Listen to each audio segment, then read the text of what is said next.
In 1992, mother of 5 Shirley Duguay vanished from her home on Prince Edward Island. After months of searching, her body was found buried in the woods. With no leads, the case went cold, until a single strand of cat hair cracked it wide open.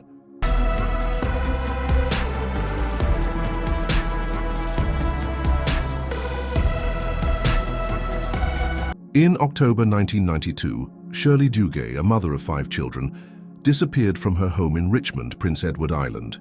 It was unlike any of her previous disappearances. Shirley had often walked out for a day or two to clear her head, usually after heated arguments with her estranged husband, Doug Beamish.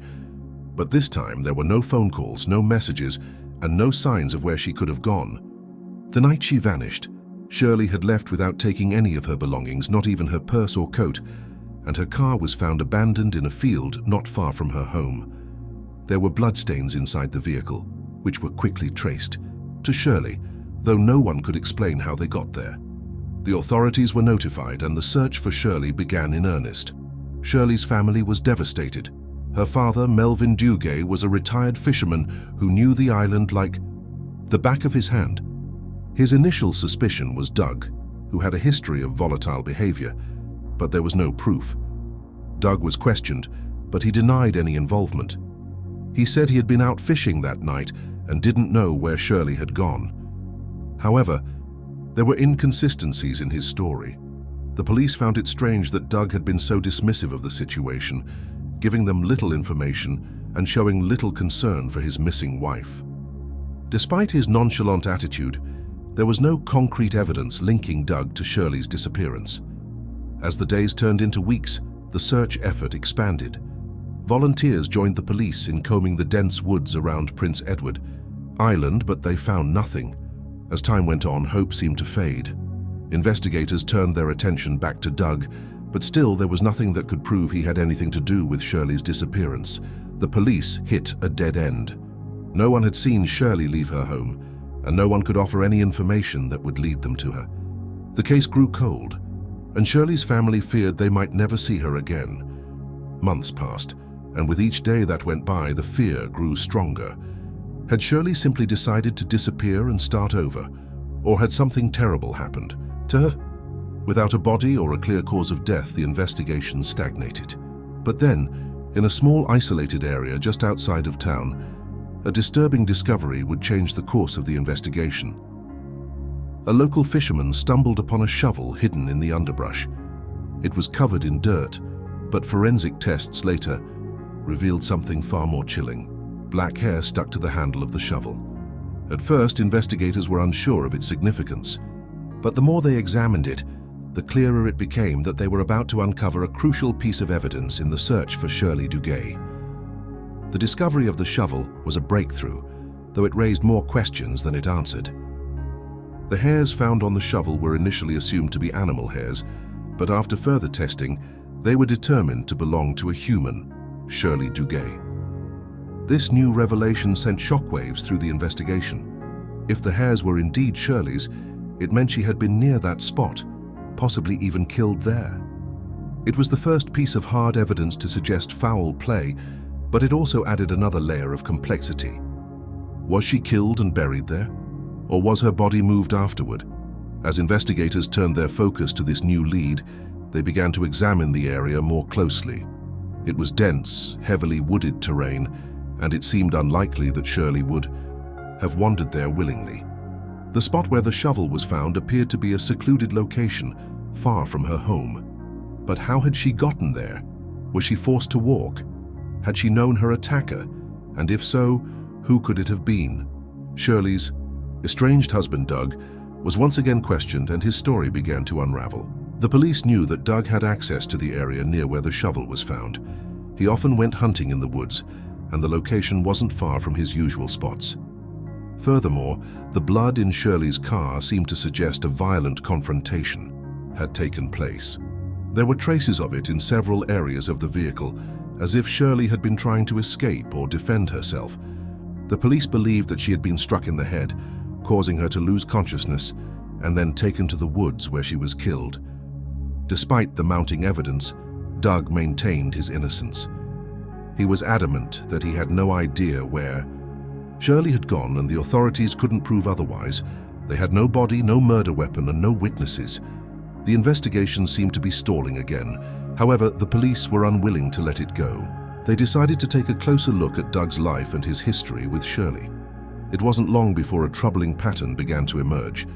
Doug had a history of domestic violence against Shirley, and his erratic behavior had been well documented by family members and friends. The more the police dug, the more it seemed as though Doug had a motive for wanting Shirley out of the picture. But with no solid proof, there was still little they could do to charge him. Then came another breakthrough. This time it came in the form of a peculiar discovery. One of the police officers found a torn piece of clothing buried in the dirt, just a few yards from the shovel. It was a jacket clearly stained with blood. This was the first real evidence that suggested Shirley had been physically attacked, and it was a key piece of the puzzle. But who did the jacket belong to?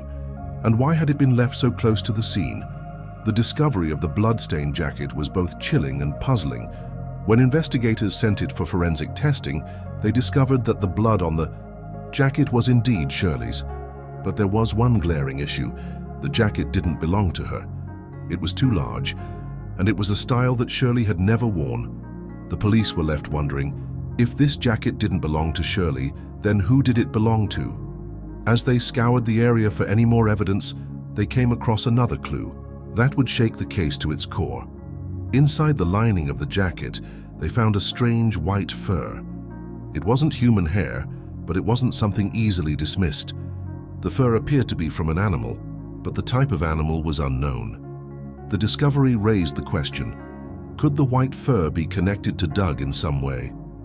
It was the first clue they had that might link him to the crime scene beyond the blood-stained jacket. Doug was immediately brought in for questioning again, but this time the police were more focused. They were determined to find out where he had been and who could have left the jacket at the scene. Doug once again denied having any knowledge of the jacket. He claimed it didn't belong to him, though the police knew otherwise. The fur on the jacket was consistent with the type of cat that Doug owned, a white Persian. This discovery was the first major crack in Doug's story. Could the white fur be a vital clue? Did it indicate that his cat had been involved in the crime? Or was the fur just a red herring? The police continued to dig deeper into Doug's past and his relationship with Shirley. They discovered that Doug had a history of controlling behavior and had often threatened Shirley when she tried to leave him. As the investigation progressed, it became increasingly clear that Doug was the prime suspect in his wife's disappearance. But without a body, the police were still in the dark. Then, in another stroke of luck, the police were able to trace the fur to Doug's cat, Snowball. The connection was confirmed through DNA testing, and the investigation took a dark turn. The white fur on the jacket didn't just belong to any cat, it belonged to Doug's. This discovery was enough to change the course of the investigation and gave the police the final piece of evidence they needed. The revelation that the white fur on the bloodstained jacket belonged to Doug's cat, Snowball, added a layer of complexity to the case that the police hadn't anticipated. Could the cat have been a witness to something far darker than anyone had imagined? Or was it simply an innocent bystander in the unfolding tragedy? The police began to re-examine the details of Doug's life more closely, especially his relationship with Shirley. They discovered that the couple had been in the midst of a bitter separation when Shirley went missing. Shirley had recently spoken with friends about leaving Doug for good, finally tired of his emotional and physical abuse. She had made plans to move to a different part of Prince Edward Island, taking her children with her, but had never followed through on those plans. In light of the new evidence, the police began to wonder, had Doug been driven to violence by the prospect of losing Shirley? Was it possible that he had lured her into the woods, where he attacked her in a fit of rage? And if so, how did Snowball fit into the picture? The cat had been an important part of Doug's life for years, and the fact that its fur was found at the crime scene seemed to indicate that it had been there during or after the attack. The police decided to examine Doug's home and the area around it for any further clues. They spent hours searching, but found nothing more significant than a few pieces of old clothing. The case seemed to be stuck in neutral. with no clear evidence connecting Doug to the murder of his wife. However, the presence of the cat's fur, combined with the bloodstains in the car and the jacket, was enough to keep the investigation moving forward. It wasn't until the police conducted a more thorough forensic search of Doug's house that they found a disturbing piece of evidence. Hidden away in a closet, they discovered a bag of cat food with a strange, almost eerie note written in it. The note was a series of random scribbles that didn't make any immediate sense, but it struck the police as odd. Could this be a sign to have something deeper? Perhaps it was a clue that had been overlooked in the early stages of the investigation. As investigators pondered the meaning behind the cryptic note, they also took another look at Doug's actions on the night Shirley disappeared. They discovered that Doug had been seen leaving the house at around the same time Shirley was believed to have gone missing. The timeline was now matching up, and the pieces were beginning to fall into place. But still, there were too many questions left unanswered. Where had Shirley's body been taken? And what role had Snowball, the seemingly innocent cat, played in the tragic events? The search for Shirley's body had grown increasingly urgent after the discovery of the blood-stained jacket and the cat fur. The police were now convinced that Doug knew more about Shirley's disappearance than he had let on. As the investigation deepened, authorities focused their efforts on the wooded area near Doug's home, where the initial evidence had been found. They suspected that Shirley's body might still be hidden there. Days of searching had yielded little, until a breakthrough came in the form of a local hunter. He had been walking his dog near the woods when he stumbled upon something disturbing. His dog began to bark and tug at something buried under a pile of leaves. The hunter initially thought it was just another animal carcass, but when he went to investigate, he realized it was something far worse: a human body, partially concealed by dirt and debris. The hunter immediately called the police, and the area was quickly secured. The body, though badly decomposed, was eventually identified as Shirley Duguay. The discovery confirmed the police's worst fears. Shirley had been murdered, and her body had been dumped in the woods just yards away from the very spot where the blood-stained jacket had been found. The police wasted no time in processing the crime scene. Forensic teams examined the body and found evidence of blunt force trauma to the head, consistent with the earlier reports of bloodstains inside Shirley's car. It was clear that Shirley had been violently attacked, and the question now was whether Doug had been the one to commit the crime. In the days that followed, investigators continued to gather evidence, searching for any connections that could definitively link Doug to Shirley's murder. They learned that, in the weeks leading up to her disappearance, Shirley had confided in a close friend about feeling threatened by Doug. She had expressed fears that he might do something drastic if she left him for good. This revelation was a crucial turning point in the case. Meanwhile, Doug continued to deny any involvement in his wife's death. He claimed that he had no idea where Shirley had gone, and that he had been fishing on the night of her disappearance. However, the mounting evidence and his increasingly suspicious behavior left the police with little doubt. They were now more convinced than ever that Doug had played a central role in his wife's death. After months of gathering evidence, the case against Doug finally began to take shape. The police had gathered enough physical evidence to charge him with the murder of Shirley Duguay, but they knew they needed a confession to close the case. Doug had maintained his innocence from the very beginning, but the pressure was mounting. He had been isolated from his family, his friends, and even his cat, Snowball, who had been taken into custody for safety reasons. It seemed only a matter of time before Doug would crack under the weight of the investigation. In a desperate attempt to get Doug to confess, the police brought him in for one final interrogation. They had a mountain of evidence against him, including the bloodstains, the blood-stained jacket, the cat fur, and the discovery of Shirley's body. As they sat across from him in the interrogation room, the officers pressed Doug harder than ever. At first, Doug remained stoic, refusing to answer any questions. He insisted that he had nothing to do with Shirley's death, but as the hours wore on and the pressure mounted, Doug's composure began to crack. He started to fidget, shifting uncomfortably in his seat. His eyes darted around the room and his hands trembled. The officers knew they were close. Finally, after a long and grueling interrogation, Doug broke down. He admitted to the crime, though his confession was anything but remorseful. He claimed that he had been pushed to the edge by Shirley's constant threats to leave him. In a fit of rage, he had attacked her, hitting her over the head with a blunt object. Afterward, he panicked and decided to hide her body in the woods, burying her in a shallow grave. Doug's confession brought some closure to Shirley's family, though it was bittersweet. They had long suspected Doug of being involved in her disappearance, but hearing him admit to the crime was both shocking and horrifying. The case was finally closed, but the pain of losing Shirley would never go away. With Doug's confession in hand, the case against him was ready to go to trial. The court proceedings were highly publicized, drawing attention from local media and the public alike. Shirley's family, particularly her father, Melvin, attended every day of the trial, hoping for justice. Doug's defense team tried to argue that the confession was coerced, but the overwhelming evidence against him made their case weak at best.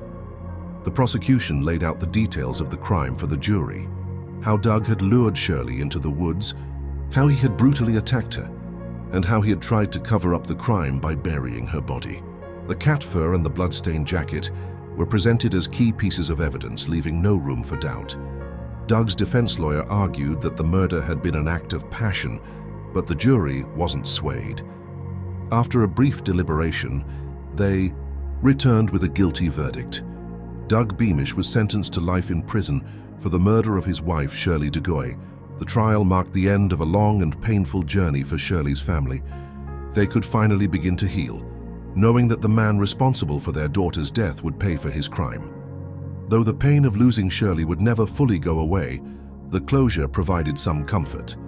The news of Doug Beamish's conviction spread quickly throughout Prince Edward Island. While many residents were relieved that justice had been served, there was a lingering sense of unease. The details of the case were disturbing, and the fact that a seemingly ordinary man could commit such a heinous act left the community shaken.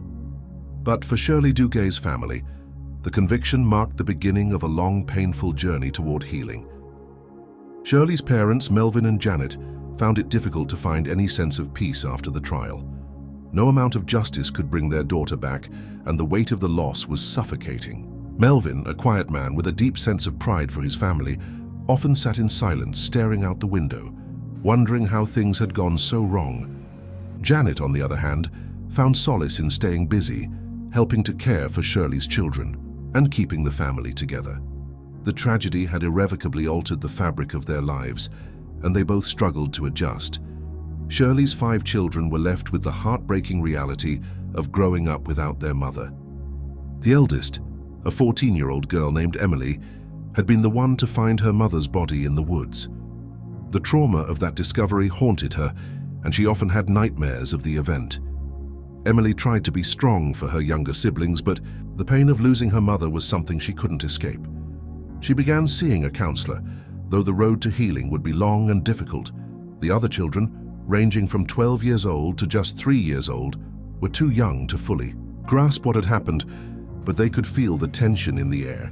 They could see the sorrow in their grandparents' eyes, and they knew that something was missing from their lives. As they grew older, they would have to face the painful truth of what had happened to their mother and the man who had taken her away from them. In the months following the trial, Doug's life behind bars began to unravel. He had expected his prison sentence to be filled with anger and regret, but instead, he found an unexpected sense of isolation. The other inmates quickly made it clear that they had no respect for a man who had murdered his wife in such a brutal fashion. Doug was ostracized, and though he had once been a figure of authority in his own home, he was now powerless, lost in a world where he was nobody. Meanwhile, the investigation into Doug's past revealed a troubling history of domestic abuse, adding another layer of horror to the case. Several women who had been in relationships with Doug before Shirley came forward, revealing that they had suffered at his hands. Some had left him long before he met Shirley, but their testimonies painted a chilling picture of the man he had truly been. The story of Shirley's death and Doug's conviction became a cautionary tale for the community. It was a reminder of the darkness that can hide behind closed doors and how quickly things can spiral out of control. It also served as a stark warning to those who suffered in silence, urging them to seek help before it was too late. As the years passed, The Duguay family worked to rebuild their lives, but the scars of the past never fully faded. Emily, now an adult, had become a strong, independent woman, but the trauma she had experienced at such a young age still lingered. She had pursued a career in social work, driven by a desire to help others who had suffered similar losses. Her experiences with grief and loss gave her the strength to advocate for those who needed support the most. Shirley's younger children were growing up, and although they had been too young to understand the full extent of their mother's death, they began to ask questions as they got older. Melvin and Janet were there for them, offering love and comfort as best they could, but there were moments when they too felt lost in their grief. They had lost their daughter and now had to navigate raising their grandchildren in the absence of Shirley's warmth and presence. The family also found healing in a new project that they had all become involved in. After much thought and conversation, they decided to establish a foundation in Shirley's name, one that would provide support to women and children affected by domestic violence. It was a cause that had been close to Shirley's heart, and they hoped that by honoring her memory, they could make a difference in the lives of others who had suffered as she had. The foundation grew steadily, gaining support from local businesses, community leaders, and even strangers who had heard the story of Shirley's death and Doug's conviction. The family worked tirelessly to raise awareness about domestic violence and to provide resources for those who were at risk. Emily became a spokesperson for the foundation, using her story and her mother's legacy to advocate for change. Despite the darkness that had shadowed their lives, the Duguay family found a sense of purpose and peace in their work. They knew that they would never forget Shirley, but they also knew that she would have wanted them to keep fighting for others, just as she had fought for herself during her life. The story of Shirley Dugay's tragic death and Doug Beamish's conviction had captivated the small island community and left a lasting impression on everyone involved. Though the case had been closed, it continued to resonate in the hearts and minds of those who had been touched by it. For the Duguay family, the journey of healing was ongoing. They had faced unimaginable pain, but they had found strength in each other and in their work to prevent similar tragedies from happening to others. Doug Beamish, once a central figure in their lives, was now a shadow of the past, a reminder of the darkness that could reside in the people closest to you. As the years went by, the community began to heal as well. People learned to be more aware of the signs of domestic abuse, and many took steps to support those who were struggling in silence. Shirley's story, though heartbreaking, had sparked a movement toward change, and her memory would live on through the foundation that bore her name. In the end, justice had been served, but the real victory was the resilience of the Duguay family. Despite everything they had endured, they had emerged stronger, determined to honor Shirley's memory and ensure that her legacy lived on. The case that had once gripped the island was now a part of history, but for those who had known and loved Shirley, her spirit would never be forgotten.